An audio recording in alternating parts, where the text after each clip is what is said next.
Bienvenue dans les cartes postales de demain, le podcast de l'ANAP qui explore les futurs du système de santé. L'ANAP a recruté des experts vivant dans le futur pour alimenter ses travaux de prospective. Cet été, ils écrivent des cartes postales de demain à Aurélie, salut, et Émilie, hello, les responsables de la veille prospective et internationale. Dedans, ils nous partagent leur quotidien.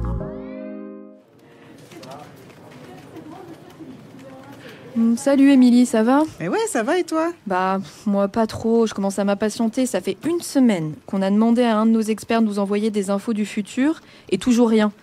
Je sais pas comment on va avancer sur notre dossier sans ça. T'as regardé au courrier ? Attends. Ah, mais regarde, il y a une carte postale, ça doit être ça. Tu peux te détendre maintenant, on va avoir nos infos. Allez, je te la lis. 24 juillet 2050. Oh là, à cette date, on peut craindre que la pénurie de médecins se soit aggravée. Surtout dans certaines régions de France.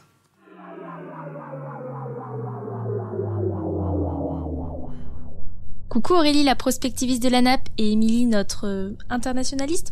Je sais pas si ça se dit comme ça.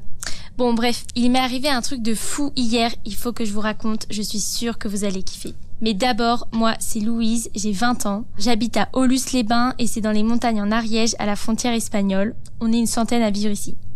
Chaque année, le 14 juillet, on se retrouve pour tirer des feux d'artifice. C'est Louis qui s'en occupe et moi je l'aide. Sauf que cette année, pas de chance. Il y en a un qui m'a pété à la figure. J'ai rien vu venir. Boum, dans les vapes. C'est ma mère qui m'a raconté la suite. Elle a direct utilisé l'appli Flash Urgence pour appeler un hospibus. Vous avez pas ça encore en 2025, je crois. C'est une appli pour appeler des ambulances autonomes. Elle tourne en continu partout en France, surtout dans les coins paumés comme le nôtre. Et oui, je vous vois venir, mais elle avait du réseau dans son bled de montagne à 100 habitants ? Bah ouais. Les zones blanches, c'est fini en 2050. Et heureusement, vu comme tout passe par le numérique maintenant. Bref, l'hospibus est arrivé en 20 minutes, pas ouf, mais normal, 14 juillet. Direction l'hôpital le plus proche, à Saint-Géron, à 40 minutes. Ma mère était avec moi. Dans l'ambulance, on a pu faire plein de trucs directs. Prélèvement, perfusion. Certaines choses se faisaient toutes seules, et pour d'autres, ma mère était guidée par une infirmière à distance qui lui faisait des tutos super clairs. Résultat, brûlure au 3e degré, greffe de peau nécessaire. Grâce à ça, dès qu'on est arrivé, on a été accueillis par une autre de ces super infirmières et elle m'a accompagnée direct au bloc. Beaucoup de choses étaient automatisées, ou alors c'était elle qui faisait à l'aide des robots et des instructions du médecin. Ma mère a aussi échangé avec le chirurgien à distance. C'est un spécialiste basé en région parisienne qui m'a opéré en guidant des bras robotisés. L'opération terminée, on m'a ramené chez moi direct. Une aide-soignante avec son assistant robot est venue aider ma mère à installer tout ce qu'il fallait pour ma convalescence, perf, soins et tout le tralala. Je vais avoir des visios régulières avec les chirurgiens et s'il y a un souci, on me ramènera à l'hôpital. Je pensais que c'était comme ça partout, moi. Mais j'ai des potes en ligne, surtout ceux qui vivent à Paris, qui voient encore plein de médecins en vrai sans trop de techno. Alors que nous, en Ariège, c'est des infirmiers et des robots qui nous sauvent la vie. On sait qu'il y a des docteurs derrière, mais on les voit jamais. C'est un peu chelou au début, puis on s'y fait. Ma sœur Yuna, par exemple, elle a un diabète depuis qu'elle est petite. Elle voit ses diabétos uniquement en visio et ils suivent tout en temps réel grâce à ses capteurs. Voilà, c'était pas la carte la plus fun, mais tout va bien, je vous rassure, plus de peur que de mal, je me remets tranquille. Allez, à plus les anciennes. Ils sont sympas nos experts, ils pensent à nous, même l'été. Surtout que c'est très intéressant ce que nous raconte Louise. Je dirais que c'est à la fois un message d'espoir et en même temps ça m'inquiète un peu cette perspective. Des robots pour nous soigner et le lien humain dans tout ça. Tu penses que c'est plausible, toi, Émilie ? T'as déjà lu des trucs comme ça dans ta veille internationale ? J'ai bien peur que ça aille même plus loin que ça. Je lisais justement un compte-rendu qui vient d'être publié par l'hôpital de Tsinghua à Beijing en Chine. Cet hôpital est en train de créer un service hospitalier basé sur l'intelligence artificielle. Ce service, qui est en cours de test, opère grâce à 14 robots médicaux, appelés Robodoc. Ils ont l'objectif de les rendre complètement autonomes à terme. Des robodocs ? Mais oui, c'est flippant comme nom. Ces robodocs auraient déjà la capacité de soigner plus de 3000 patients par jour, 24 heures sur 24, sans fatigue, sans erreur administrative et, d'après eux, sans biais cognitif. Mais ces robots, ils soignent déjà des vrais patients ? Non, pour l'instant, ils s'entraînent sur des patients fictifs, mais à partir de millions de données de vraies personnes, des dossiers patients, des sets d'imagerie, des saisies de symptômes, des interactions pharmacologiques. Les cas des patients sont simulés par un logiciel qui reproduit les progressions des symptômes, des comorbidités, des prédispositions génétiques et même des niveaux de stress émotionnel.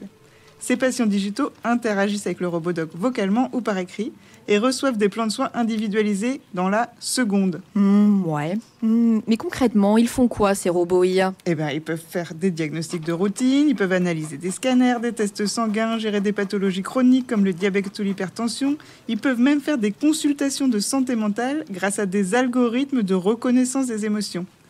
Et ils simulent des prises de décision médicales dont les résultats sont comparés à des standards de soins existants. Et ça va encore plus loin, chaque robodoc se spécialise dans un domaine, cardiologie, oncologie, neurologie ou psychiatrie. Et ils réussissent les examens médicaux américains, les MedQA dataset, haut la main. Ouais, c'est quand même impressionnant. Je pensais pas que c'était possible dès aujourd'hui, ce genre de choses.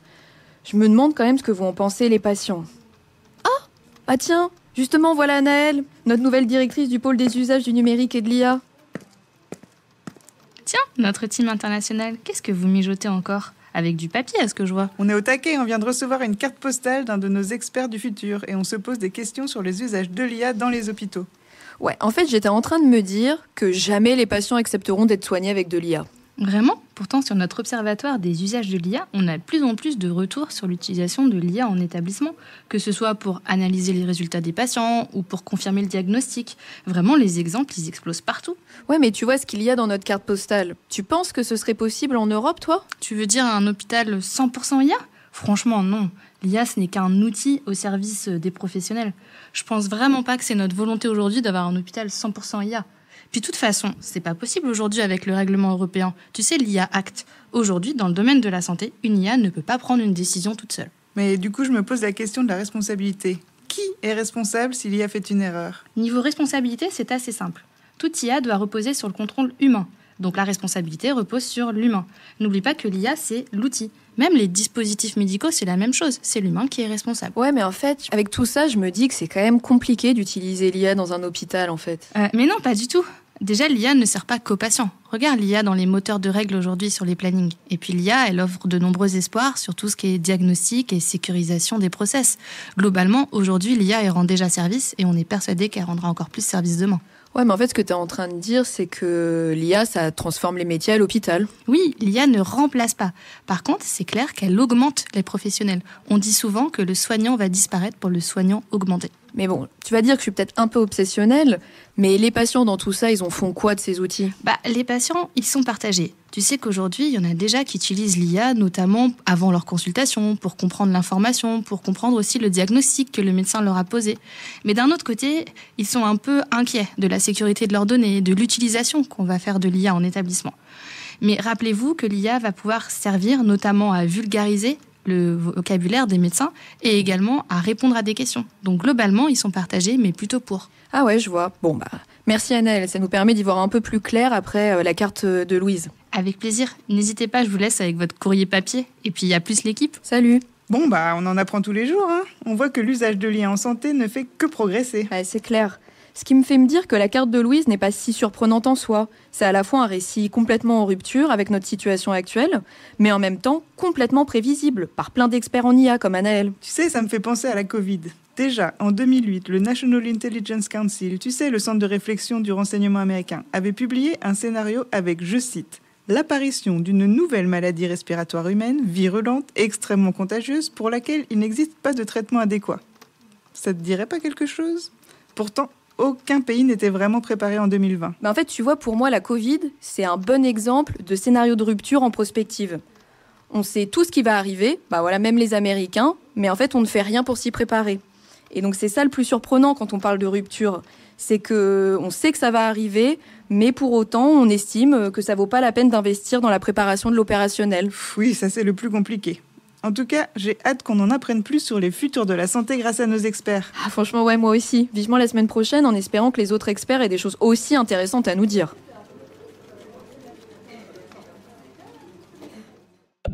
Ce podcast vous a plu ? Découvrez chaque semaine jusqu'à la fin de l'été une nouvelle carte postale de demain de la nappe. Abonnez-vous pour ne pas rater les prochains épisodes et laissez-nous 5 étoiles sur votre plateforme d'écoute préférée. Merci. La nappe, l'expertise en partage.